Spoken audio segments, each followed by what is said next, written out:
السلام ورحمة الله وبركاته. إن الحمد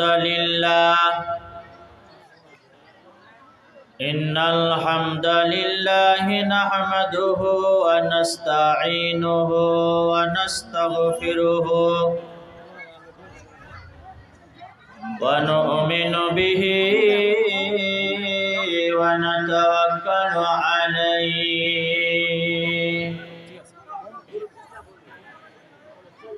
ونعوذ بالله من شرور أنفسنا ومن سيئات أعمالنا من يهده الله فلا مضل له ومن يضلل فلا هادي له ونشهد أن سيدنا ومولانا محمدًا عبده ورسوله أما بعد فقد قال الله سبحانه وتعالى أعوذ بالله من الشيطان الرجيم بسم الله الرحمن الرحيم يا أيها الذين آمنوا أنفقوا مما رزقناكم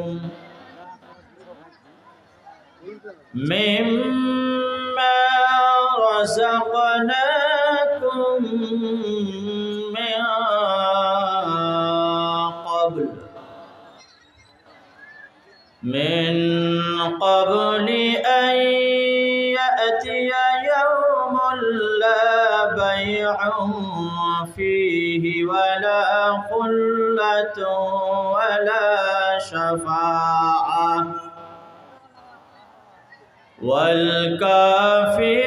والكافرون هم الظالمون. وقال النبي صلى الله عليه وسلم أحب البلاد إلى الله تعالى مساجدها وأبغض البلاد إلى الله تعالى أسواقها. صدق الله العظيم وصدق رسوله النبي الكريم.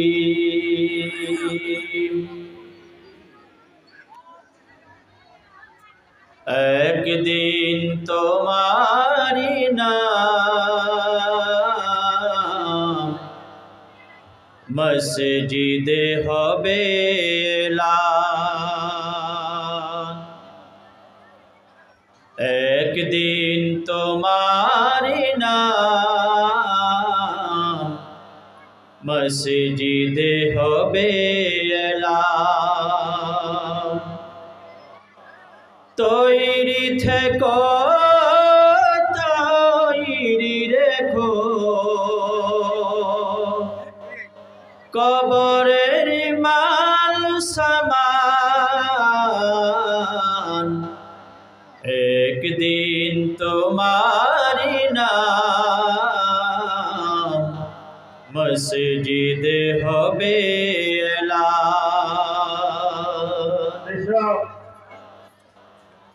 একদিন তোমাকে পরিয়ে কাফন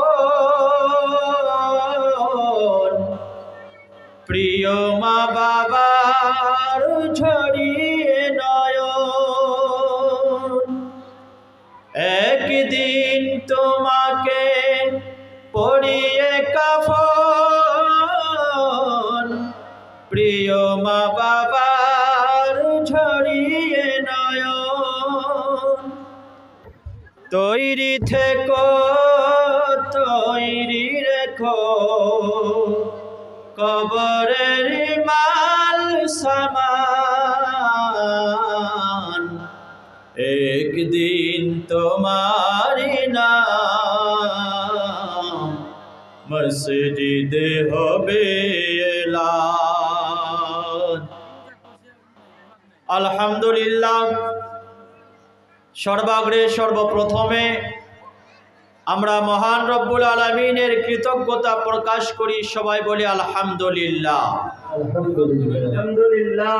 পরে পরে বিশ্বনবী বিশ্বগুরু জনাবে মুহাম্মদ আরবি সৈয়দুল কওনাইন, বিশ্ব বরেণ্য নেতা নবী পাকের উপরে আমরা সবাই একটু দরুদে পাক পরিবেশন করি। সবাই বলি সাল্লাল্লাহু আলাইহি ওয়াসাল্লাম।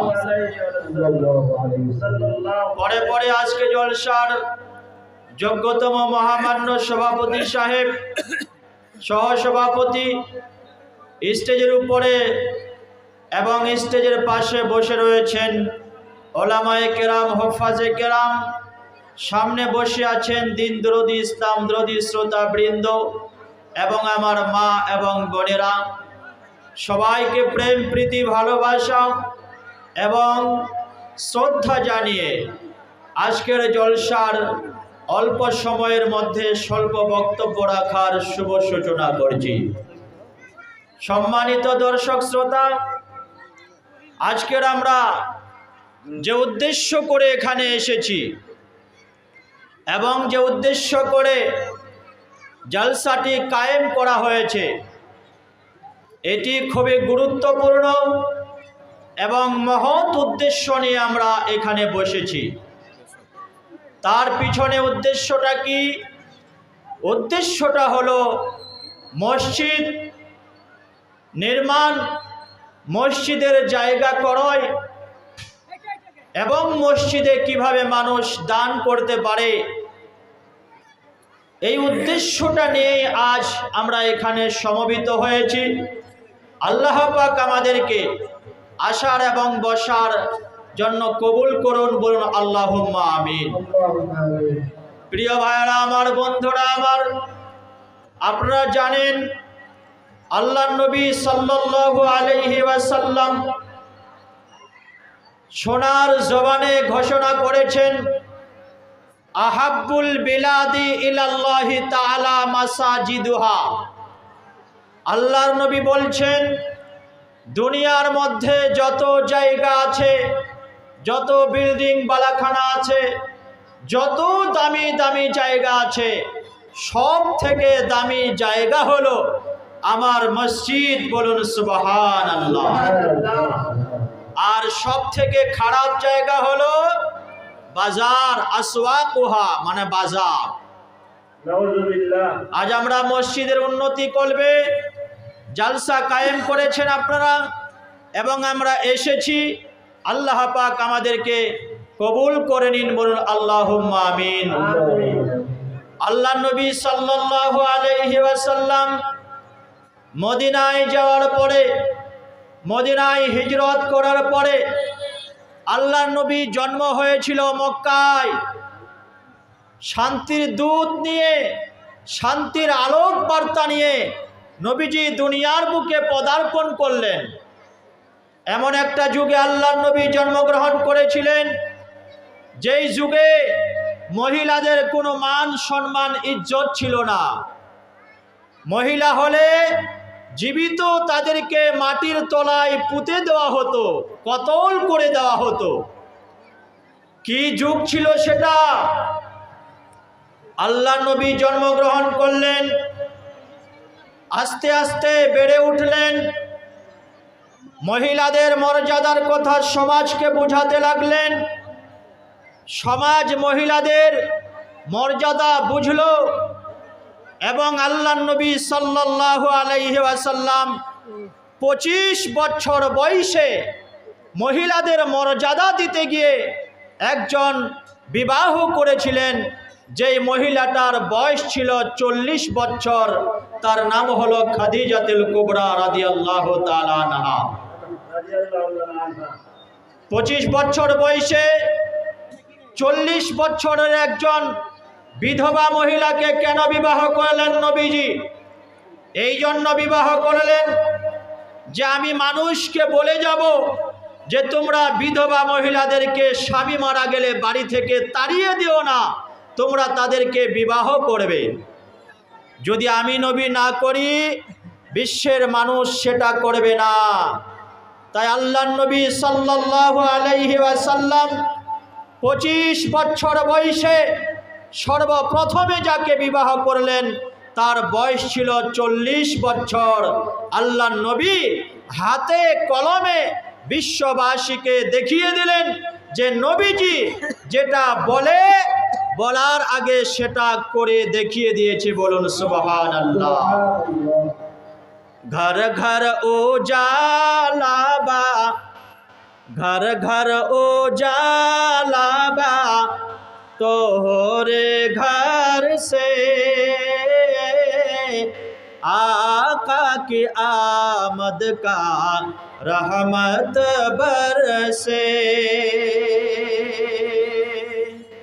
घर घर उजाला बा, घर घर उजाला बा, तोहरे घर से आका की आमद का रहमत बरसे। सुभान अल्लाह बोलो। आका की आमद का गर्मी परत बा, आका की आमद का गर्मी परत बा, धूपों में सारा बदन वा जलात बा, बदन वा जलात बा। चादर उठाना पूरे मुँह से आका की आमद का रहमत बरसे। जोड़े बोलो नारे तकबीर, नारे तकबीर। भाइरा आमार, बंधुरा आमार, आल्लाह नबी सल्लल्लाहु आलैहि वसल्लम मदिनाय गेलेन। मदिनाय जाওয়ার পরে সর্বপ্রথমে মসজিদে নববী নির্মাণ করেছিলেন। বলুন সুবহানাল্লাহ। মসজিদে নববী এমন একটি জায়গা, আল্লাহর নবী বলেন কেউ যদি কাবা ঘরে গিয়ে 1 রাকাত নামাজ পড়তে পারে, কাবা ঘর এমন একটি ঘর, এমন একটি জায়গা, আল্লাহর নবী বলেন কেউ যদি কাবা ঘরে যায়, যাওয়ার পরে তাওয়াফও করলো না, নামাজও পড়লো না, যদি কেউ কাবা ঘরটার দিকে শুধুমাত্র তাকিয়ে থাকে, আল্লাহ পাক এই কাবা ঘরের দিকে তাকিয়ে থাকার কারণে তার আমল নামায় 10টি নেকি দান করবে। আর যদি কোনো মানুষ কাবা ঘুরে যাওয়ার পরে 1 রাকাত নামাজ পড়ে, তাহলে আমার আল্লাহ ওই লোকটার আমল নামায় 1 লক্ষ রাকাত নামাজ পড়ার সওয়াব দান করবে। কাবা ঘুরে যাওয়ার পর কেউ যদি আবার মসজিদে নবীতে যেতে পারে, মসজিদে নবীতে যাওয়ার পর যদি কোনো মানুষ 1 রাকাত নামাজ পড়তে পারে, তাহলে আল্লাহ তাবারক ওয়া তাআলা তার আমল নামায় 50,000 রাকাত নামাজ পড়ার সওয়াব দান করবে। তৃতীয় নম্বর যার নাম আসে, তৃতীয় নম্বর মসজিদটার নাম হলো মসজিদে আকসা। যেই মসজিদে আকসা আজ ইহুদিদের আন্ডারে রয়েছে, যেই মসজিদে আকসা আজ ইসরায়েলের ইহুদিরা ওরা আজকে কবজা করে রেখেছে, মুসলমানদের নামাজ পড়তে দেয় না। যেই ফিলিস্তিন আর ইসরায়েল যুদ্ধ চলতেছে, কচু কাটা করা হচ্ছে মুসলমানদেরকে। আর এই মুসলমানেরা আল্লাহর ঘর মসজিদে আল আকসার জন্য তারা হাজার হাজার প্রাণ বিসর্জন দিচ্ছে। আল্লাহ পাক তাদেরকে শহীদ হিসাবে কবুল করুন, আল্লাহুম্মা আমিন।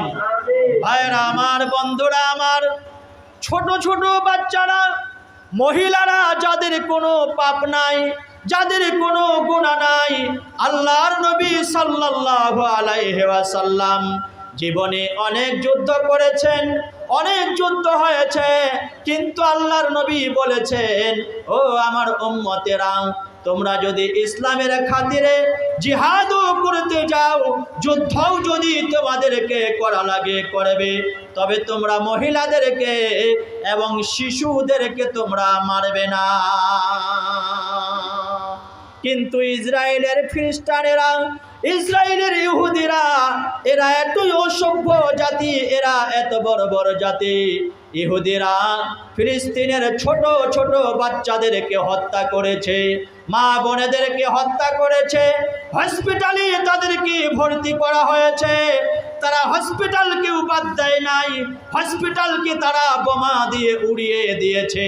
তারা কোনো কলেজ, কোনো ইউনিভার্সিটি, কোনো মসজিদ, কোনো মাদ্রাসা, কোথাও তারা আক্রমণ করতে বাধা পায় না, সব জায়গায় তারা আক্রমণ করে। আর ছোট ছোট বাচ্চা, মুসলিম মহিলারা, তাদেরকেও পর্যন্ত হত্যা করা হচ্ছে।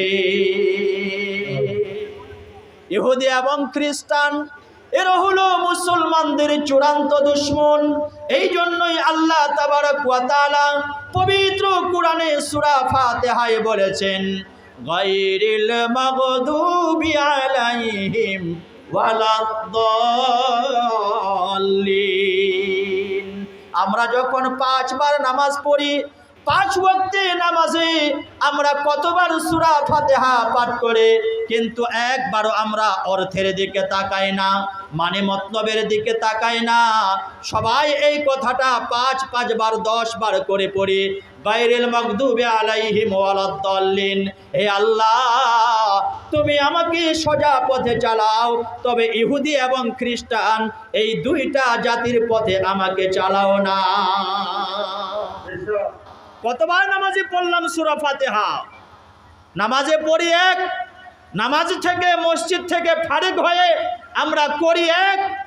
যেই খ্রিস্টানেরা, যেই ইহুদিরা আমার মতো হাজার হাজার আলিম ওলামা ফিলিস্তিনের মাটিতে ধ্বংস করলো, ছোট্ট ছোট্ট বাচ্চাদেরকে ধ্বংস করলো, আমরা তাদেরই অনুসরণ করি। তারা যেভাবে মাথার চুল কাটে, আমরাও সেভাবে মাথার চুল কাটি। আমাদের যুবকেরা, আমাদের যুবতীরা সেভাবে, নায়ক নায়িকারা যেভাবে কাপড় পরিধান করে, আমরাও সেভাবে পরিধান করি। তাহলে আমরা কোন দিকে যাচ্ছি? আমরা নামাজে বলি এক, মসজিদে বলি এক, আর মসজিদের বাইরে আমাদের কাজকর্ম আলাদা হয়ে যাচ্ছে। যারা কাজ মুখে বলে আলাদা, কাজে করে আলাদা, এদেরকে কি বলা হয় আপনারা ভালো করে জানেন। তাই আজ মুসলিম জাতিকে আমি হুঁশিয়ার করে দিতে চাই, যারা ইহুদি জাতির পণ্য আমরা খেয়ে থাকেন, আপনারা কোকো কোলা থেকে শুরু করে আরও যতগুলো পণ্য ইহুদিরা খ্রিস্টানেরা তৈরি করছে, মদ, উইন, আরও দামি দামি মদ তারা তৈরি করছে, আপনারা দিন বা দিন খেয়ে যাচ্ছেন। তারা যেভাবে কাপড় পরিধান করছেন, আপনারাও সেভাবে পরিধান করছেন। খাস করে যুবকেরা টাকনুর নিচে আপনারা কাপড় পরছেন, লুঙ্গি পরছেন, প্যান্ট পরছেন। আপনারা জেনে রাখুন, আল্লাহর নবী সাল্লাল্লাহু আলাইহি ওয়াসাল্লাম সহিহ হাদিসের মধ্যে বলছেন, যারা টাকনুর নিচে কাপড় পরে তাদের এই অঙ্গটা জাহান্নামের মধ্যে জ্বলবে। বলুন নাউজুবিল্লাহ। এটা মনে রাখবেন না, লুঙ্গিটা আপনি পরছেন, লুঙ্গিটার একটা অংশ টাকনুর নিচে যাচ্ছে, শুধুমাত্র টাকনুটাকেই জাহান্নামে দেওয়া হবে না, আপনাকেও কিন্তু জাহান্নামে যেতে হবে। তাই হুঁশিয়ার হয়ে যাবেন, আল্লাহর নবীর হাদিস মানার চেষ্টা করুন, টাকনুর উপরে কাপড় পরার চেষ্টা করুন, ফুল প্যান্ট, জিন্স প্যান্ট, লুঙ্গি, পাজামা যেগুলোই পড়েন না কেন টাকনুর উপরে যেন থাকে। অনেক মানুষ আবার কি করেন, যখন মসজিদে নামাজ পড়া শুরু করতে যাবেন, নামাজ শুরু করার আগে প্যান্টটা 2-4 ইঞ্চি আমরা জড়ো করে দিই কি না? নামাজ পড়ার সময় দেশি ভাষায় যাকে বলে ময়রাই দিই। নামাজ পড়ার সময় প্যান্টটাকে ময়রাই দিলেন, আর নামাজের বাইরে কি নিচে পড়বেন? হাদিস